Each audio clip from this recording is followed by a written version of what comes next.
ہمارے یہاں ہوتا ہے نا تھوڑا بہت سر میں درد ہو جائے یار آج ہمت نہیں ہے پڑھنے کی، اور تھوڑا بہت تھک کے آ گئے یار آج ہمت نہیں ہے پڑھنے کی. وہاں پر تھکنے کی عادت نہیں ہے. صحابہ جہاد میں بھی جا کر نماز پڑھا کرتے تھے. الغرض دنیاوی جتنے بھی کام ہو نا وہ کام سارے کر کے لیکن نماز کو پھر بھی اپنے وقت میں پڑھا کرتے تھے.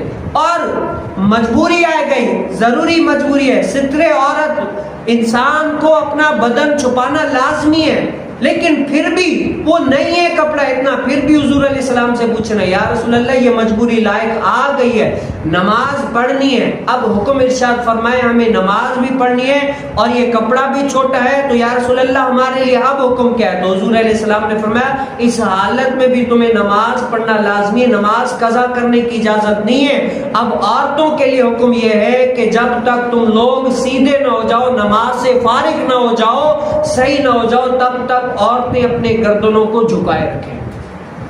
آپ دیکھیں کیا ہی خوبصورت ہماری شریعت ہے، اس حالت میں بھی نماز معاف نہیں ہے. تو دعا کریں کہ اللہ تعالیٰ مجھے اور آپ کو بھی صحابہ کا صدقہ ہی نصیب فرما دے. کیا ہے؟ صحابہ کا صدقہ ہی نصیب فرما دے کہ اللہ تعالیٰ مجھے بھی 5 گانا نماز پڑھ کر اور اس پر پابندی کے ساتھ اس کو پڑھنے کی توفیق نصیب فرمائے.